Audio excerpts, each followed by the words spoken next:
નમસ્કાર, ખૂબ ખૂબ સ્વાગત છે। 8 વાગી ચૂક્યા છે, સમય થઈ ચૂક્યો છે સુપર પ્રાઇમ ટાઈમનો। અમે હાજર છે અમારી ટીમ સાથે। હું છું જગદીશ અને સુપર પ્રાઇમ ટાઈમનો આજના દિવસનો સૌથી મોટો મુદ્દો ટેરિફ નીતિને લઈને અને આ ટેરિફ નીતિ પર ભારતનું શું રહેશે વલણ, ભારત રહેશે અડગ।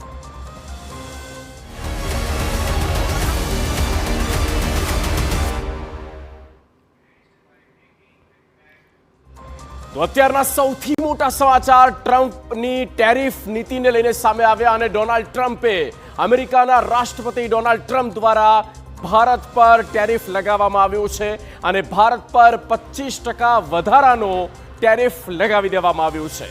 એટલે કે ટ્રમ્પે ભારત પર કુલ 50% વધારાનો ટેરિફ લગાવ્યો છે।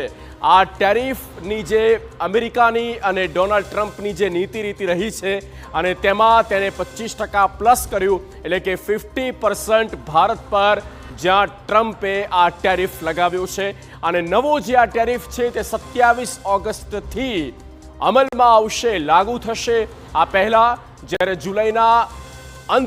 જુલાઈના અંતિમ એ દિવસો દરમિયાન જ્યારે ડોનાલ્ડ ટ્રમ્પ અને અમેરિકાના જે અલગ અલગ પ્રેસિડેન્શિયલ જે હતા તેઓ પણ કહેતા હતા કે 25% સુધીનો ટેરિફ ભારત પર લાદવામાં આવી શકે છે, પણ એ તમામ બાબતો એક તરફ અને અચાનક જ્યાં એ એક્ઝિક્યુટિવ ઓર્ડર સામે આવે છે અને એક્ઝિક્યુટિવ ઓર્ડરમાં જે પર્સન્ટેજ મેન્શન કરવામાં આવ્યા, જે ટકા લખવામાં આવ્યા અને એ ચોંકાવનારા છે।